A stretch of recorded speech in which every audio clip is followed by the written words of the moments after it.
আজ আমি আপনাদেরকে এমন একটা জায়গার সম্পর্কে বলবো যা কিনা গোটা লাহুল স্পিতি সার্কিটের মধ্যে তিব্বত সীমান্তের সব থেকে কাছাকাছি অবস্থিত। পাহাড় এখানে রোদ্দুরের সাথে রং বদলায়, কখনো হলদে, কখনো বাদামি, আবার কখনো ছায়া পড়ে নীলাভ অন্ধকার। যতই আমরা এগিয়ে চলেছি, প্রকৃতি যেন রুক্ষ থেকে রুক্ষতর হয়ে উঠছে। দুপুর গড়িয়ে আসছে, সূর্য ধীরে ধীরে হেলে পড়েছে পশ্চিমে, তার সাথে বাড়ছে শুষ্ক শীতল হাওয়ার কামড়। সবুজের ছোঁয়া এখানে বিরল, প্রতিটি নিঃশ্বাস জানান দিচ্ছে বাতাসে অক্সিজেনের অভাব। আজ আমরা চলেছি গিউ মনাস্ট্রিতে। এখন যাচ্ছি গিউ মনাস্ট্রি দেখতে।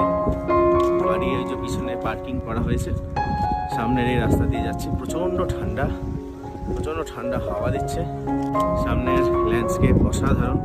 কিছুটা হেঁটে তারপর মনাস্ট্রিতে যেতে হবে। আর সামনের রাস্তাটা দেখাই।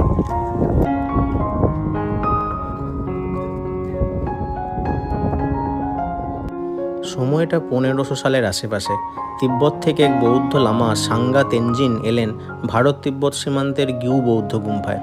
গিউ গ্রামে তখন পাহাড়ি কাঁকড়া বিছের দংশনে প্রাণ হারাচ্ছেন বহু মানুষ। গ্রামের মানুষের এই বিপদ মুক্তির প্রচেষ্টায় ধ্যানে বসলেন তেনজিং লামা। মানুষের মঙ্গল কামনায়, যোগ সাধনায় ধ্যানমগ্ন অবস্থায় প্রাণ ত্যাগ করলেন তিনি।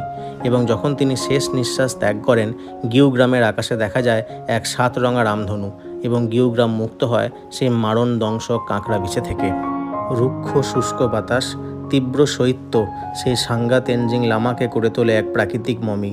কোনো রাসায়নিক উপাদানে সংরক্ষিত নয়, বরং প্রকৃতির নিজের নিয়মে মমি হয়ে এখনও গিউ গুম্ফায় রয়ে গিয়েছেন ভারতের একমাত্র প্রাকৃতিক মমি সাঙ্গা তেনজিং লামা। গ্রামের মানুষের কাছে তিনি জীবন্ত বুদ্ধ। তারা বিশ্বাস করেন এখনও গিউ গ্রামকে বিপদ থেকে রক্ষা করে সাঙ্গা তেনজিং লামা।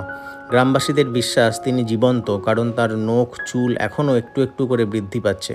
সত্যিই কি বিচিত্র এই দেশ! কত বিশ্বাস, কত জনশ্রুতি, কত প্রকৃতির মিরাকেলের মিশেল এই ভারতবর্ষ।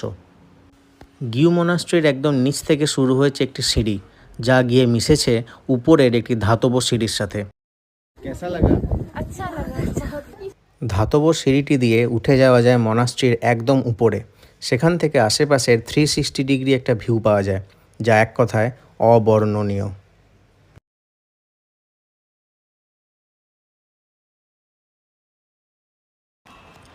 তিব্বত সীমান্তের একেবারে সংলগ্ন হওয়ায় চীন এই অঞ্চলকে বরাবরই তিব্বতের অংশ বলে নিজেদের দাবি করে এসেছে।